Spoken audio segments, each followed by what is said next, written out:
So I have breaking news. Just learned some new information, haven't made a video in a while, spoken video.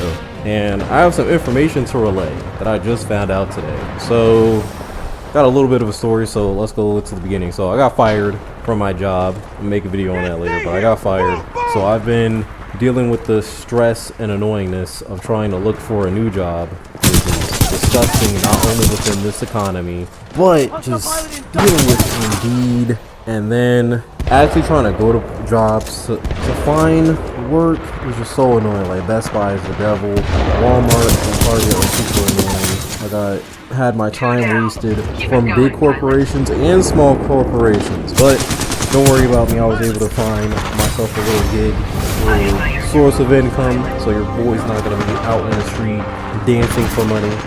But that still leaves me with the problem and issue of being able to commute to work. Just because you can find a job,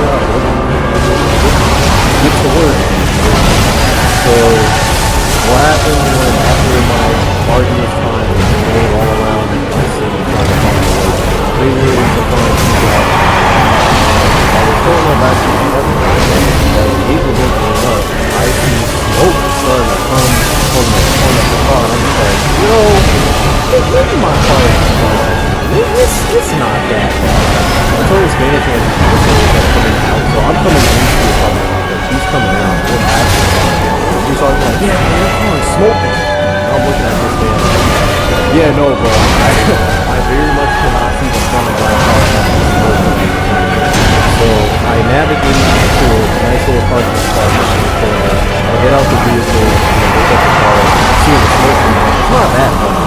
It just started smoking. But I get in front of the car, I start looking at it, and I can hear a weird hissing sound coming from the car, which is making me a little paranoid. And then I decide to open up the hood. In my mind, I was scared because I didn't want to get hit in the face with hot oil. But I was like, yeah, it's already smoking, so if something did something crazy, it already happened. So I lift it up. I see oil spilled all around. Looks like it's spilled on the floor, and the thermostat, when I was looking in the car earlier, it was getting pretty high. It wasn't in the red yet, but it was increasing. So I had to get a tow guy, come tow my car to the mechanic. I take my car to the mechanic shop. I have to wait all weekend, me being worried and anxious, thinking that my car died. Then I'm thinking the mechanic's going to be there on Memorial Day. He's not. So then I have to wait for today to come, and I get a call from him. He was asking me the issues and everything my car was having. I told him what was going on, the problems with the heating, the thermostat, the oil leak. So then he looked at it. 20 minutes later, this man calls me back and is like, I'm going to put this in a really simple way. Basically, your car has stage 4 cancer, and the likelihood of it surviving is not high. And I was asking what was going on. He said I thought I had a head gasket leak. Nah, basically like one of the actual pistons in the car like just kind of broke. Either one or like multiple pistons broke. So the car is just not gonna live. So he said I only have two options: either replace the entire motor in my car or buy a new car. And I was already having previous car issues, and work was being super annoying, which is another video I need to make. But I was dealing with the annoyingness of both not making good paychecks and having multiple problems that required money to solve. So my cash fund is not very high at the moment. And I'm sitting here panicking on the inside, talking to this man on the phone like, yo, I just got 2 jobs to make money, but I don't really know where to go buy a car that isn't going to try to sell me a car for a crazy amount of money. So I was telling the guy, and then he told me that he had cars, because I didn't know where to go get a car. But the mechanic is telling me this man has a car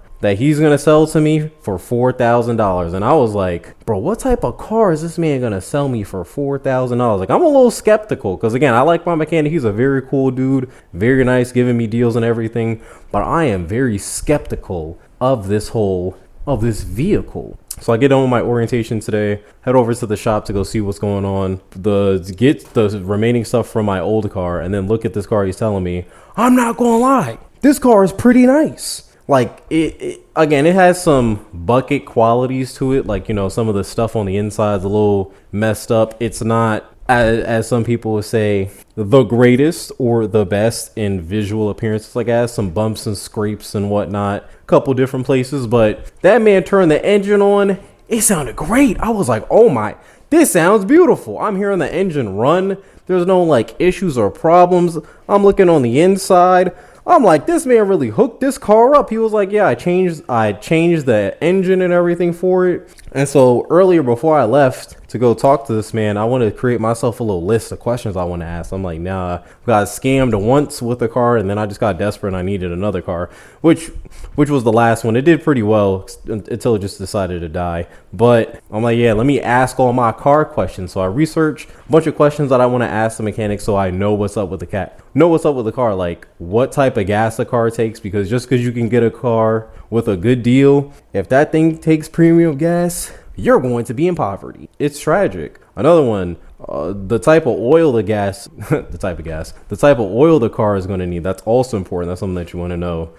How many cylinders the car is. Like my previous car was a Toyota Camry. That thing was a 6-cylinder, and damn near everything the car needed to do to get fixed cost way too much money. Like way too much money. This car had hydraulic engine mounts. I didn't even know engine mounts could be hydraulic. But instead of the repair being $500 or $600, that made it like $1,200 that I'm still needing to try to pay for right now to this moment for a car that doesn't even work. It's gross, but it's life, I guess. But from this whole situation, I've learned some very important news that you can and you should go to mechanics in these trying times to go find a car that is not 15, 20, 25,000. Because I'm thinking in my mind, if I go to a dealership, I'm about to see some crazy prices.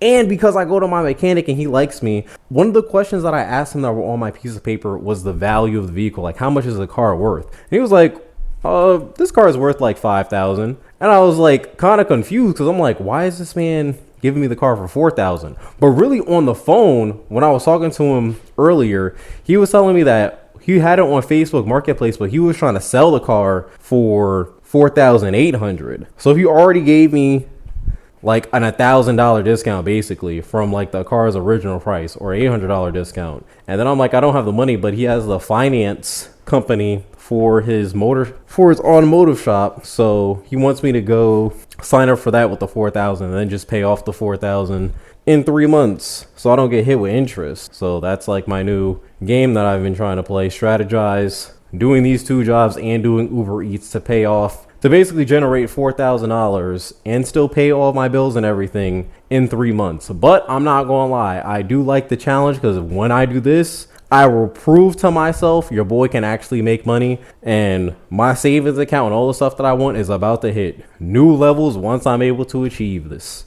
But yeah, that's the big news I wanted to talk about and have a little story time with some important information. Please go to mechanic shops to go see if these people are selling cars, because if they are, they've done all the work on it. They could have got it from someone else, and they already have connections and they know people. So the repairs that they did on the car, they could sell you that and then just charge a little bit more compared to trying to go to a dealership, and they are really trying to make profit off of that car. So I'm just saying, some people, they want to have the dealership experience or the warranties and everything. You don't need all that, dude. It's expensive right now. Just go get a car that takes you from point A to point B so you can go make some more money. That's it. Enjoy yourself. I'm out.